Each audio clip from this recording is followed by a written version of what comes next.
We know. Okay. So the big thing I wanted today's class to be is more of a talk about strategy, about headspace and why, than so much about procedure.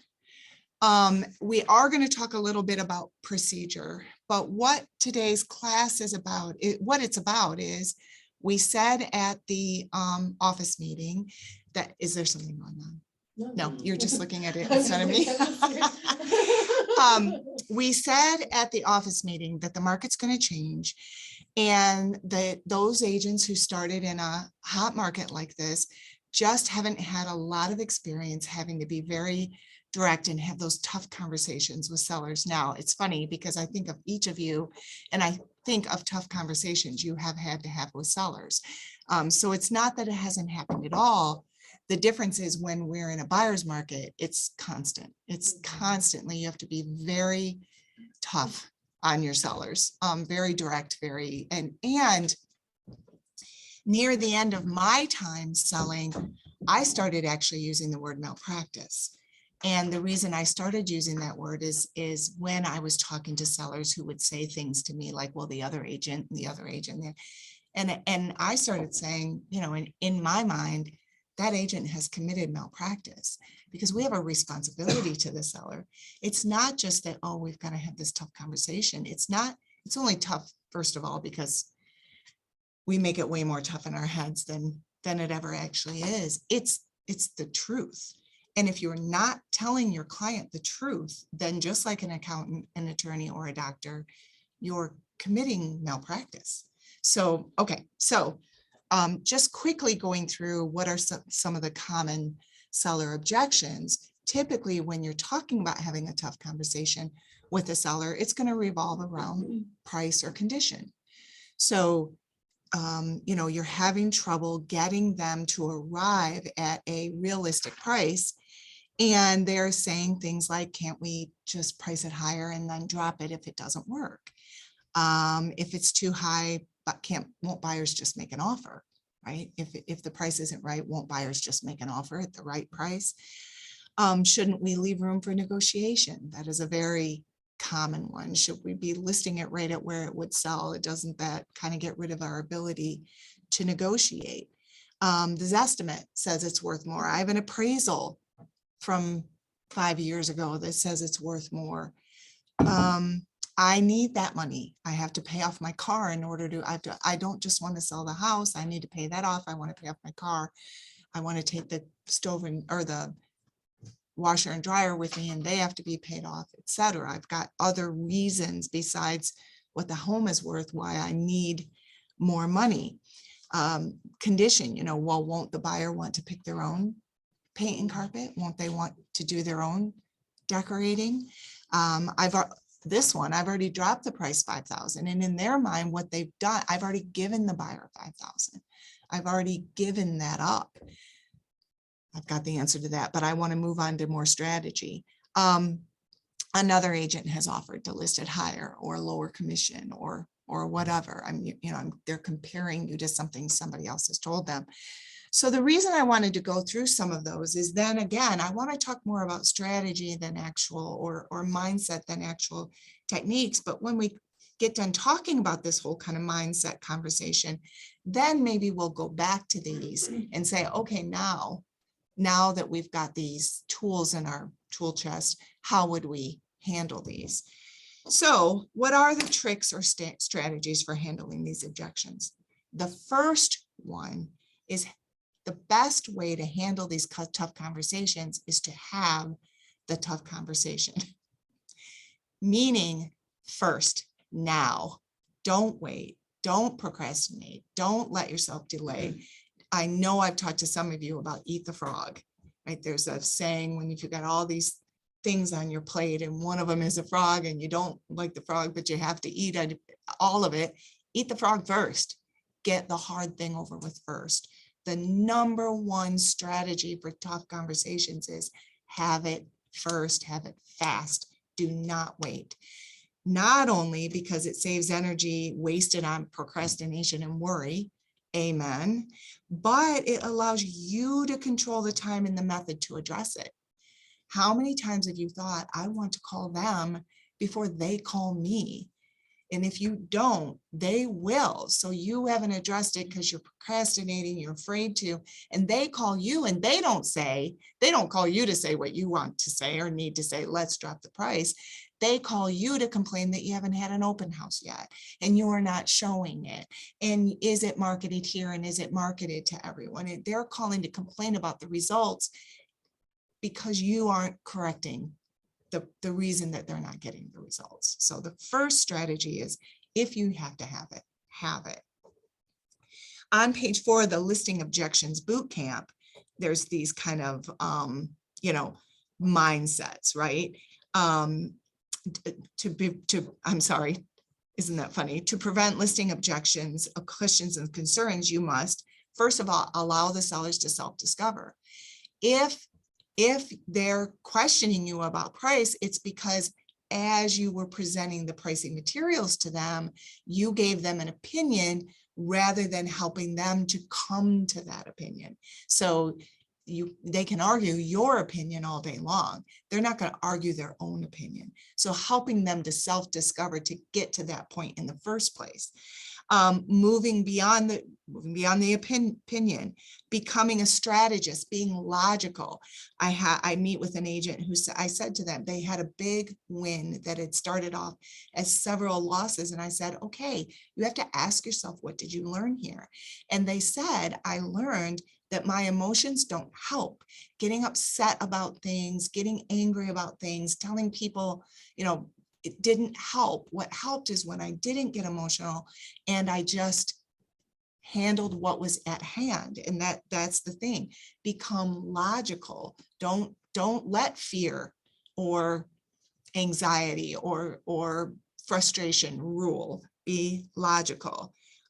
Track your results, meaning ask yourself after a listing appointment, how did that go? What did I do well? What didn't I say that I should have said? Ask yourself, review how you've been doing, and then intentionally improve your results.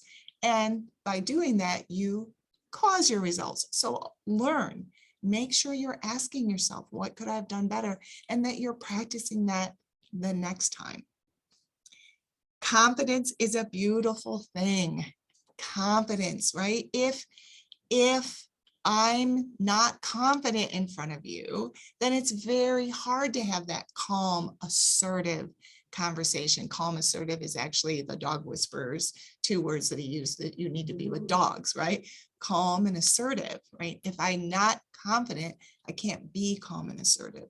Now, part of confidence is faking it till you make it. It absolutely is.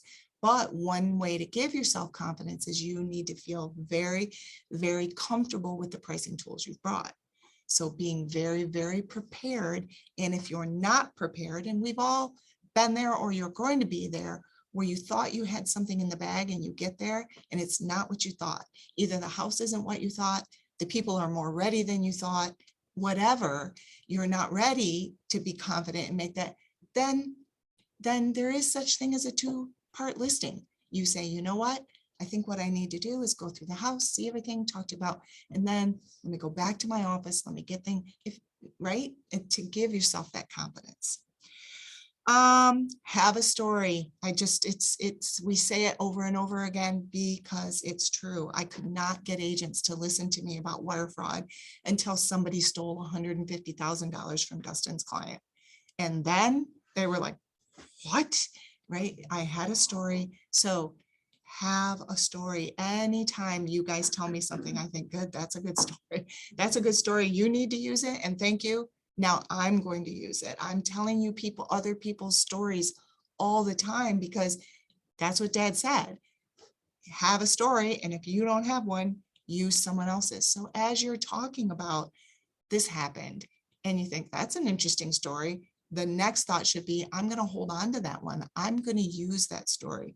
Have a story and prepared to tell them a story of someone else who was in that situation and what happened to them. So Morgan's story of her clients getting ready to sell and somebody came and made a VA offer that they accepted.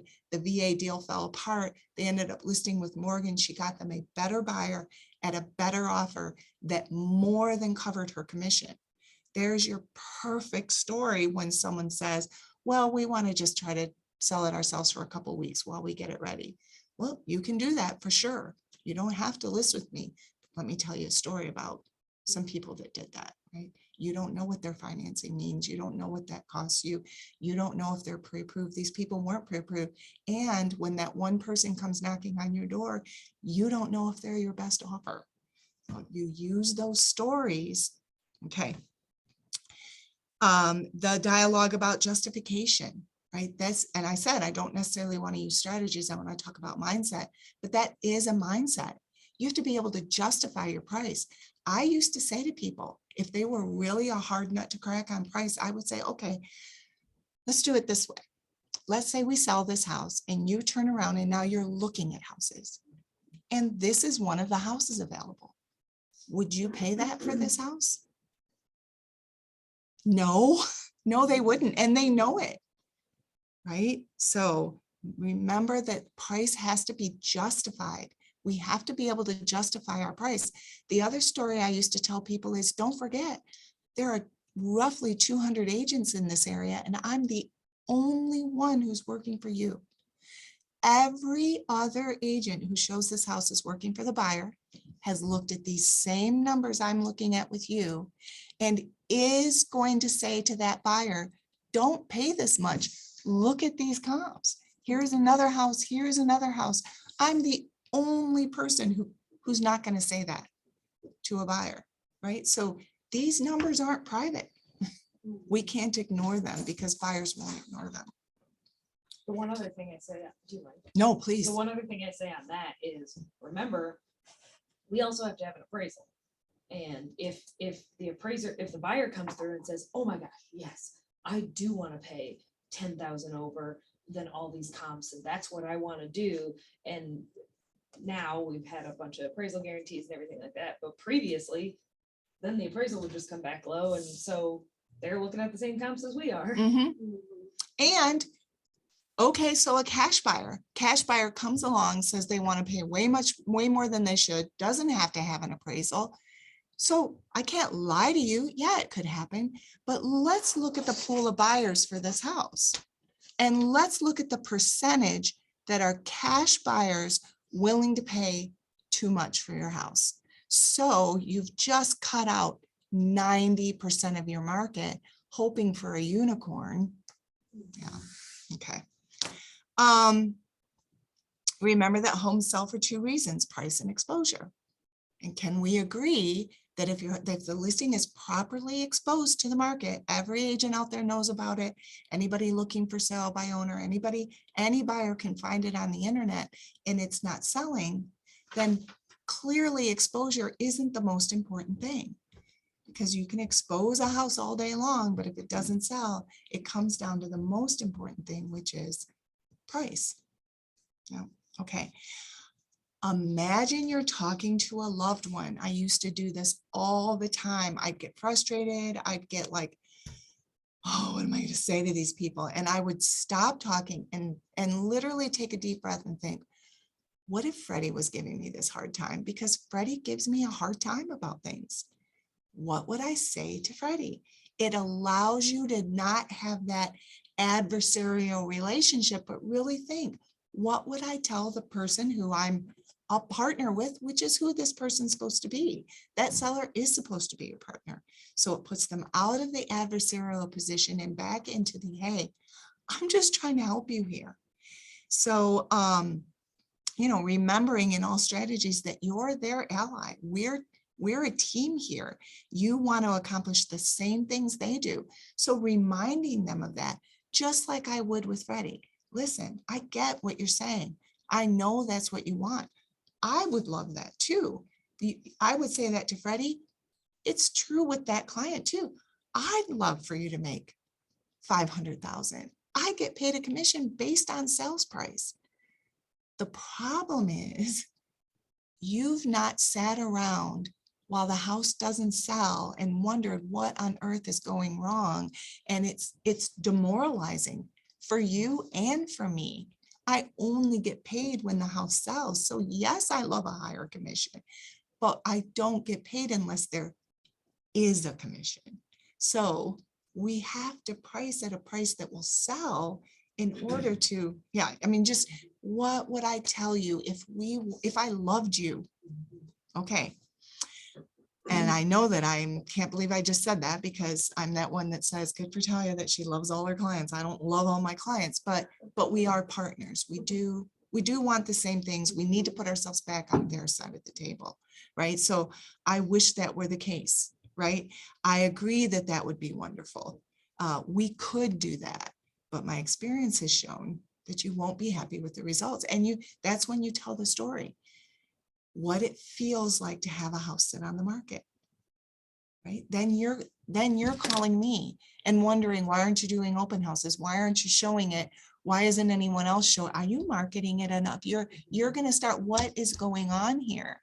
I'm telling you up front, the answer will be this: buyers are choosing not to buy your house. And it's not because of exposure. And you can prove that. You can prove, just say, what's the last house that a friend sold? Let's go see if we can find it online. It's not an issue of exposure. Okay. Explain it over and over until they understand. Anybody ever read the 7 Habits of Highly Effective People? And he teaches his son to mow the lawn, and his son does it wrong, and he brings it back out and he re-explains it. Something like green and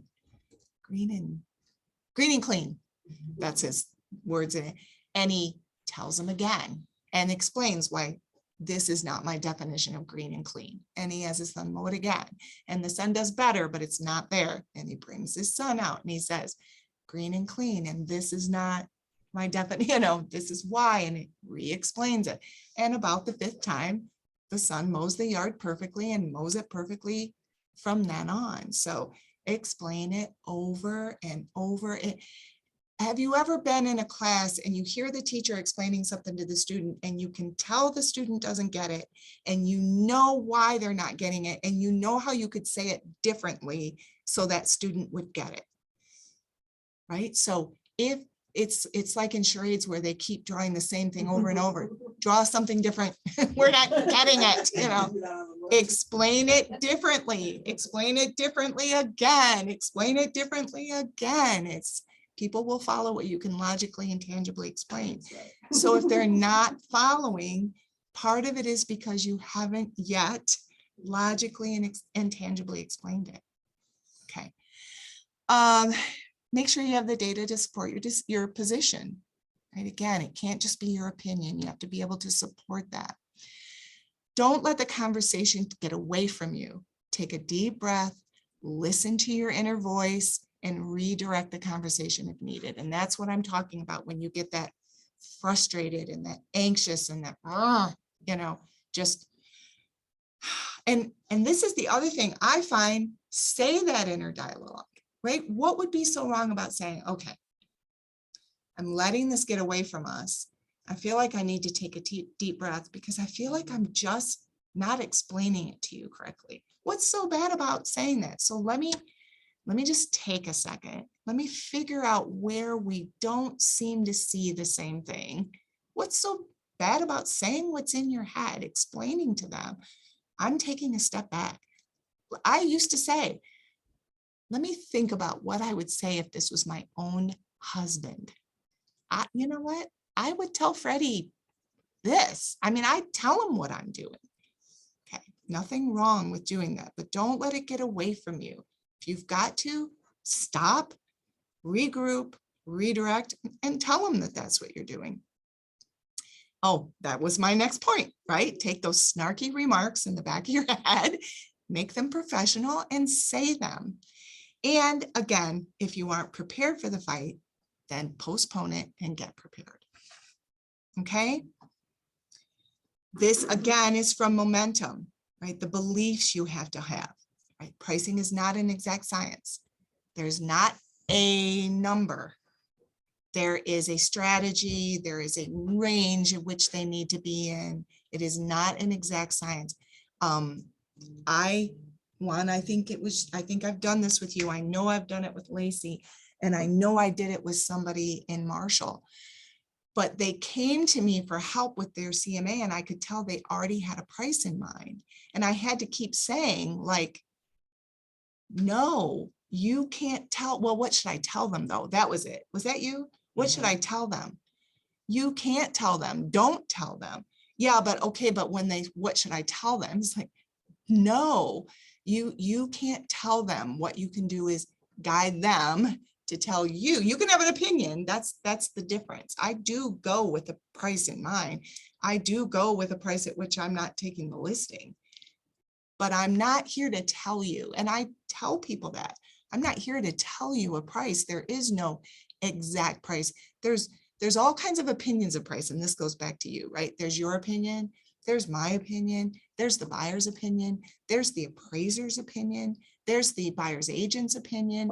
The only true price is at closing when we close with the buyer that we close with. And I don't know what that price is going to be.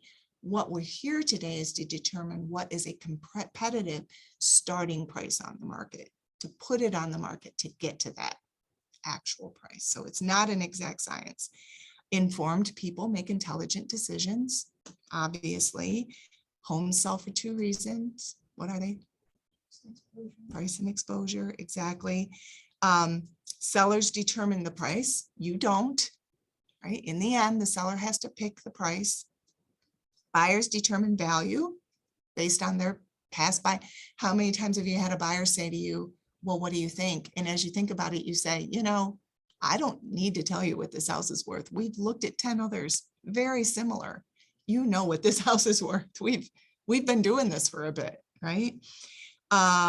Price should never exceed value. There has to be a justification for price, and it can't exceed value. And they can't use their needs to justify value. That is not a justification. Buyers seldom pay more than market value.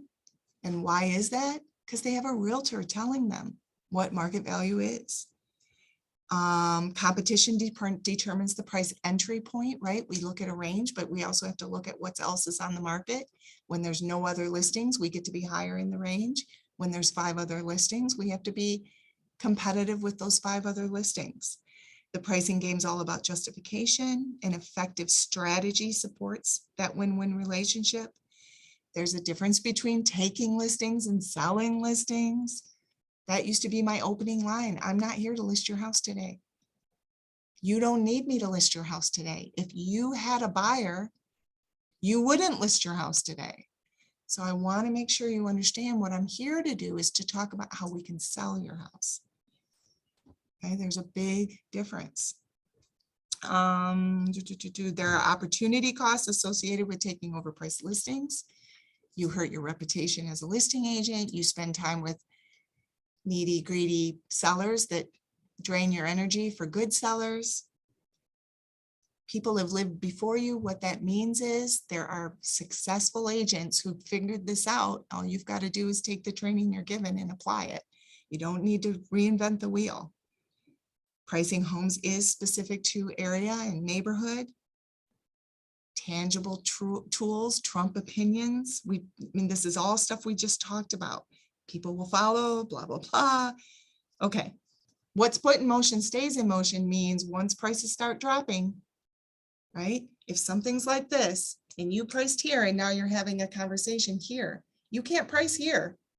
You have to price here, right? You have to get in front of that price curve so that because it's going to keep dropping. And if we drop to here today and 2 or 3 days go by, now prices should have been here. We've got to get here to catch that curve.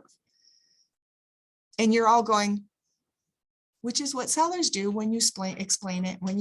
When Lucy, I got some explaining to do. When you explain it clearly. Okay. I have one question. Sure. The 2 reasons, the price and exposure thing. I think when I was first trained, it was price, condition, exposure, and time frame.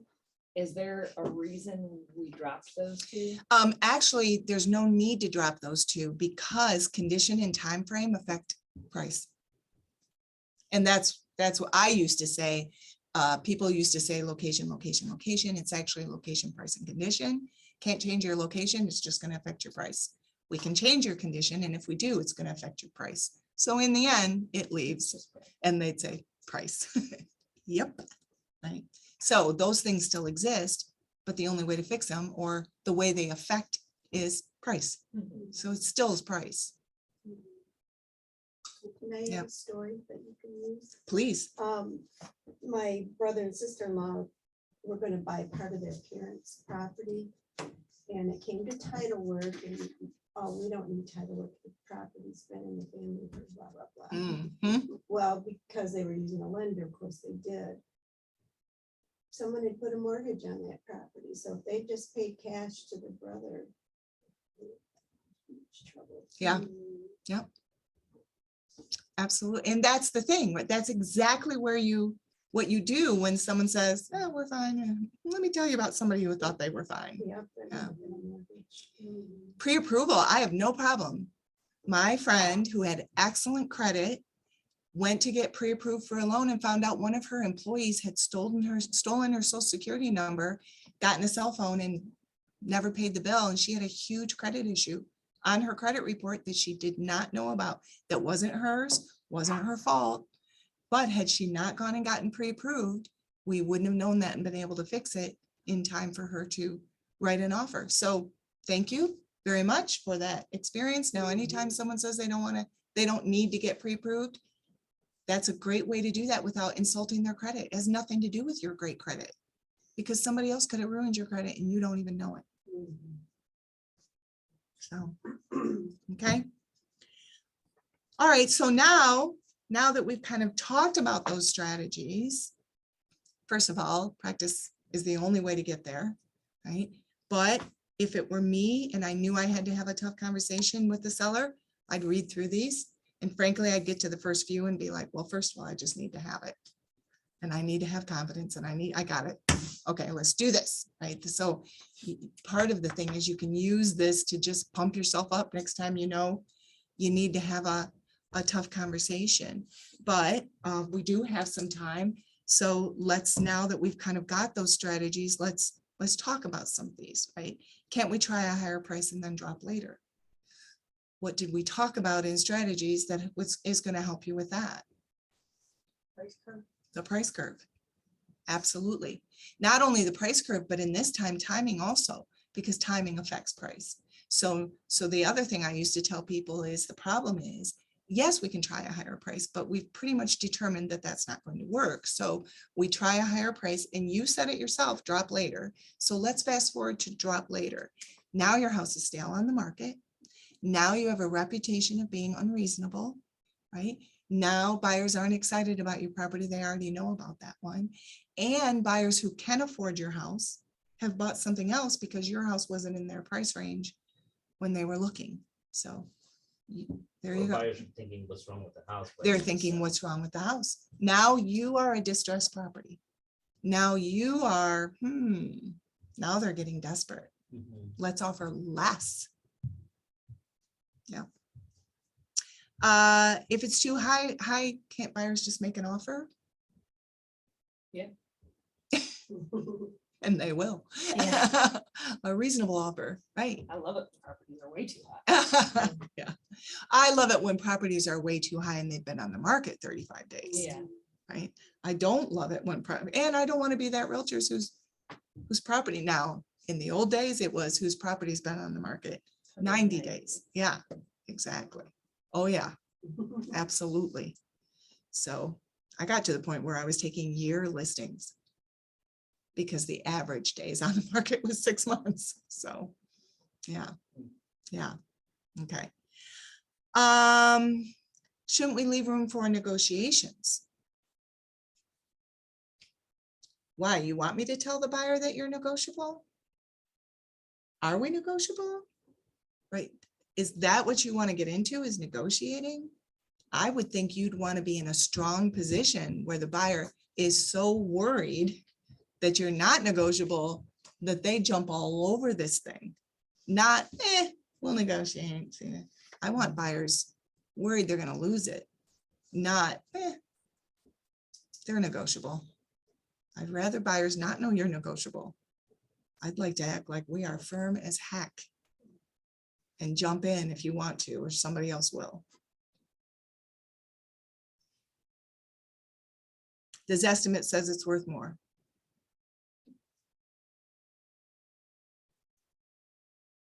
Do you think, this is a new one, I never used this one, but I would. How do you think Zillow comes up with estimates? Oh God, sometimes I'll pull up those estimate comps and it'll be like this random piece of vacant land that expired, a house in Kalamazoo, and a waterfront listing. And What the it's like, comps were, yeah, because you can, Zestimate will show you what they pulled. what it they from, used as And comps. it is insane to me how correct they get it, how often it's such correct. Bad information. Because they'll say, what are the comps that they use? And it'll be like 4 active listings, a piece of vacant land, and a lake, Yeah, like a lake. a lake, yeah, yeah. I thought of you, Sesame has never been in your house to see what you've improved or what's the condition of your house, so. Well, and I want them to admit that they know that it's some sort of algorithm. It is got, there, do you think there's a human that determines this estimate or, right? So we can agree it is some sort of algorithm. Yes, yes, okay.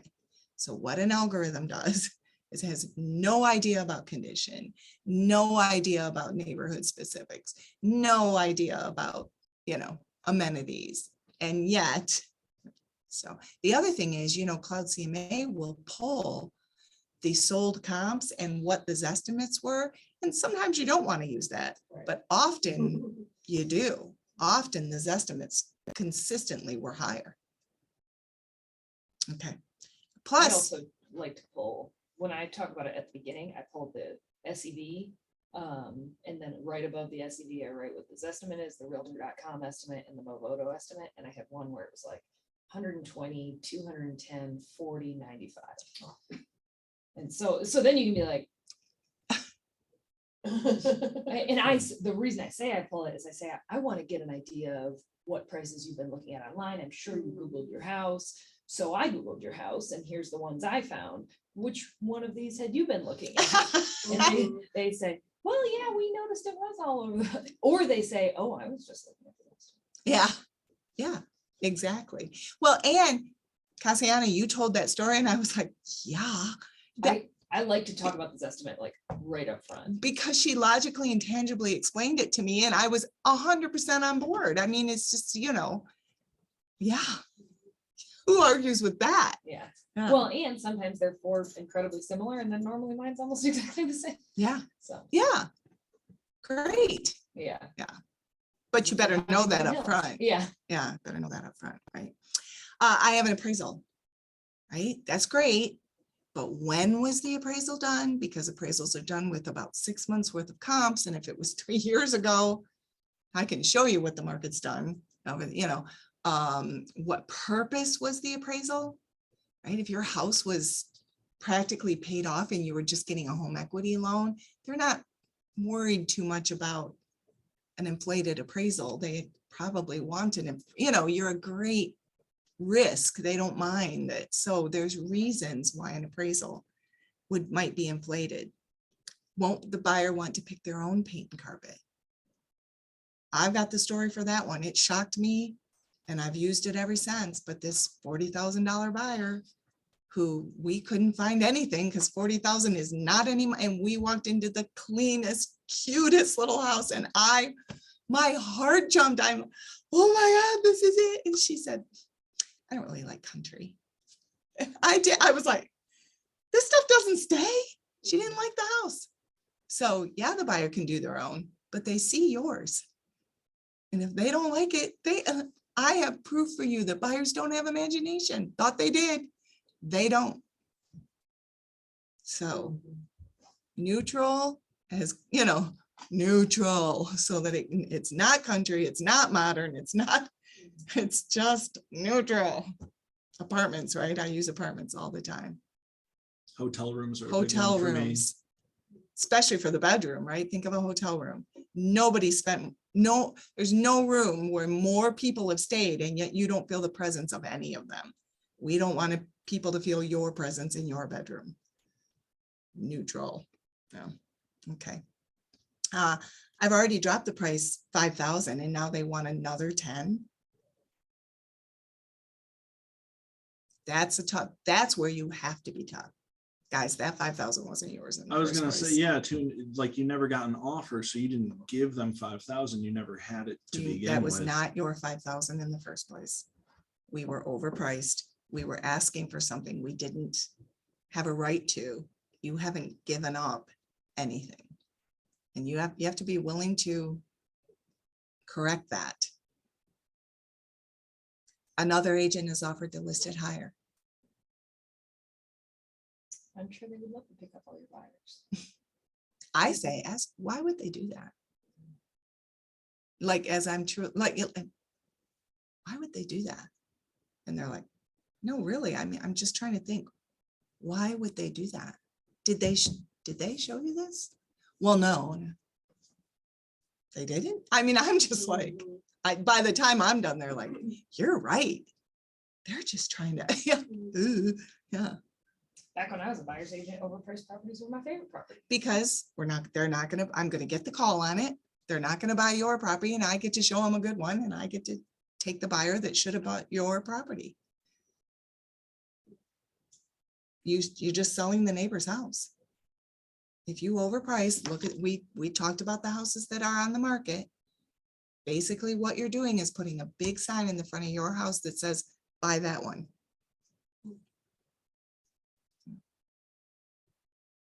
Okay, so what's the one thing on the list of strategies that you're like, yeah, I gotta, yes.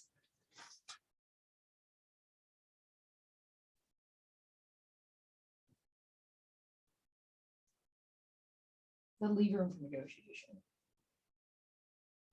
is one that I don't tend to. I think I tend to agree with, Mm. so I don't fight it like I fight, not even fight, I'm like, well, I take it based off of what the average list to sale price is. And then I do say, you know. Yeah, we can leave expect it to 2%. be- Yeah, yeah. Expect it to be within about 5%. Mhm. So I think, but I've never even bothered to think that, you want to be in it? Yeah, is that the message you want to send? Yeah.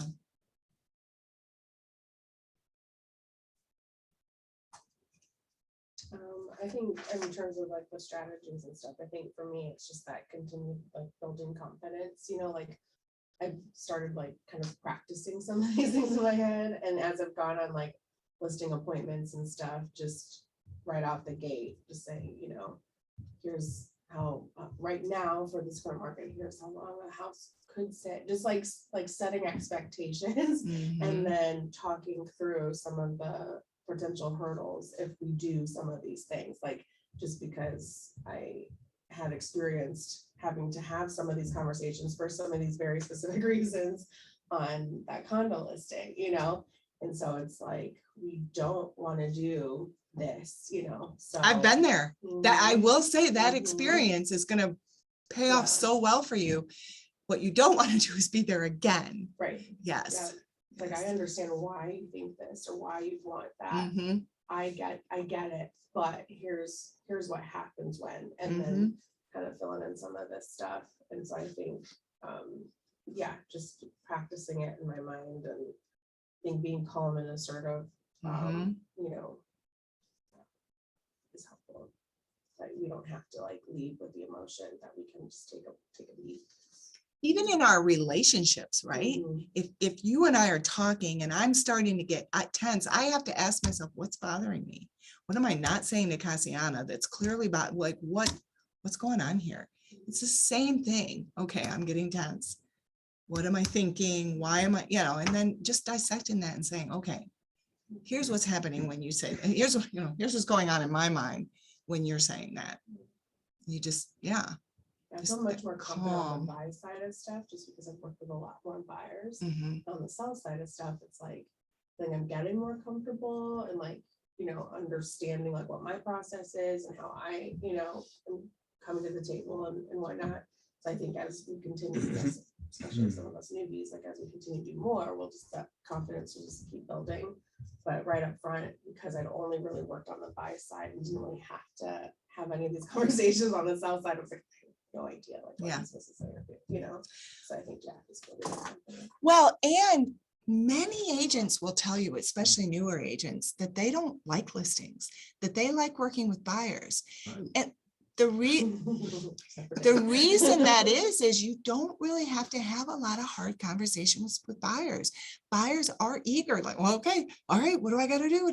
You know, the harder conversations happen with sellers. So if you can very quickly become a good listing agent and have those conversations, the reason you like buyers better is you don't like the angst with sellers. Imagine if every time you went on a listing appointment, you came to a logical decision, you put the house on the market and it sold. It would take you seconds to be like, I don't want to work with buyers ever again. I just, someone else take the buyers, I'll take the listings. That's the difference. If every listing you had went on the market cleanly and sold, you'd hate buyers. So I love listings over over buyers. listings sell while Oh. you're in a boat. Yeah, on Buyers vacation. can't buy while you're in a boat. Hey, is it 11? No, gotcha. Well, actually, Ashley, we're talking about tough conversations with sellers. And I will say this, and Ashley, I know will concur. That was a lot of our early conversations when you started with RE/MAX is, Ashley, you have got to tell this lady this, and you've got to be tough, and you, yeah. It is, it personally, she struggles with that. She's not the kind of person who wants to be like, so we were just talking about people not saying I'd rather work with buyers. And the reason for that is that angst with, but if every listing you had, you were like, yep, and they all agreed and it sold, you'd love listings. They're for sure the best way to go. You know, I had a client, and I'm going through this, I'm trying to think, okay, where right there could I have addressed this conversation different with my client, but so I showed them comps and then we came to an agreement, okay, we're gonna list at 220. Okay, so that was that. I came back, prepared out documents, sent it over to them, waited a couple, day for them to sign it and get back to me. They're like, oh, we want to list it at 250. I'm like, oh, how did you come up with that price? Oh, well, we were having a conversation with my family and we decided we want to do 250. And I was like, okay, that doesn't make sense, but like, she's like, yeah, it's that or nothing. And I was like, okay, well, we can, and my reasoning with that was like, it's only 30,000 more. So we ended up listing it at 250. And I told them, but just be aware that if it's not gonna sell, we are gonna have to drop it. And it went a couple of weeks and nothing was happening. So I called them, I'm like, we need to drop it now because, and then they're like, oh, what should we drop it at? 220 that we had agreed upon. And they're like, well, let's do 230. Yeah. I was like, okay, we'll drop 230. And then at the end of the day, it ended up selling for 220. And so I was like, to myself, I didn't tell them like, idiot, like this is what we had agreed. We would have been done with this months ahead. So I'm trying to think like what I don't know what approach I could have taken to be more like, no, like this, that doesn't make sense. So this goes back 100% to that snarky comment in your head. Soon as you said that, the snarky comment in my head was, great, we'll just make sure the buyers know that you just want 30,000 more, that the numbers point to 220, but you and your family have just decided you want 30 more than it's worth. We'll make sure buyers know that. That was the snarky comment, right? So you turn that into a professional comment, right? Okay, hold up. Let's remember, we have to remember, let's look at your very first showing. And as the buyer is walking through the house with their agent has pulled these same comps that we looked at and is saying, boy, guys, everything in this area, this is worth about 220 tops. And when the agent says to me, we're kind of surprised, it's overpriced, it should have been 220, I'll just say, well, they wanted more. They want your buyer to pay more. I have implemented what you taught a couple years ago to us, that if they want to go over comp price, to write it on the listing agreement, that we will do this 250 price for 2 weeks, and then it'll automatically drop to this, the agreed upon price. Yeah. If nothing has come of it. Then you don't I've have to done that. deal with the Yeah. 230, fine. We're gonna list it at 250, and if all we hear are crickets Mhm. for 14 days, then it's automatically gonna drop to the 220 we agreed to. And then you don't even have to ask Yeah. them. 14 days later, price drops to 220. Yep. Yeah. Because that's the other thing, they get amnesia. Mhm. They Yeah. agree, yeah, we'll drop it if it, and And then, then they won't. Then They the day won't. comes, they won't, yeah. yeah. But again, justification. I'm supposed to justify to the buyer that they should pay 30,000 more because you and your family saw the 220 and knew the 220 was right, but you've just decided you want I more. think that's key. It's like, okay, like, so you and your family have talked about this and like sort of asking them like, okay, so we need to justify that price. Can you explain to me moreover just the emotional aspect of wanting 30 grand more, how we can justify this price? Because we looked at these comps together. Yeah. And it's, I think that's. Or a key Picture thing the too. buyer Yeah. sitting around the table with their family, Right. telling their family, my realtor says it's worth about 220, but we'd have to pay 250 to get it. And their family discussion about them paying 30,000 more than the house is worth. It's just, where does that argument win? Yeah. Putting them in the other person's shoes, or just painting that picture. Imagine you're at a house and I'm telling you, here's the comps and but the seller wants 30,000 more. How do I talk you into that? And that's outside of like, it also needs to appraise. Yeah. Yeah. Would you pay 30,000 more? Right. You wouldn't. Yeah. Guess what? Neither would another buyer. Yeah.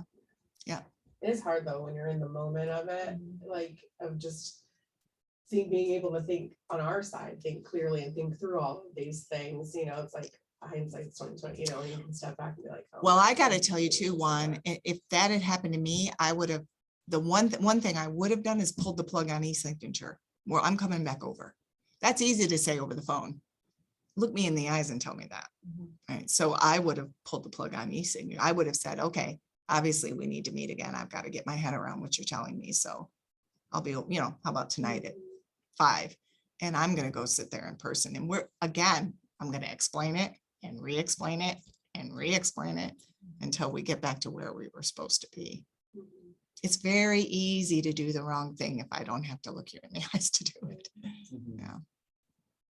Yeah. Okay. And again, going back, I will tell you, I asked Talia for input on this. Talia's words are getting to the problem quickly, saves energy wasted, which is so true. And Talia's words are I said, think of it as a loved one. Talia said, remember that you're their ally, right? So, the problem with the 230, 220, 250 is now there's a starting to put you at opposite sides of the table and coming over to the house and saying, hey, I'm on team, Reniger here. I would love to see you get 30,000 more.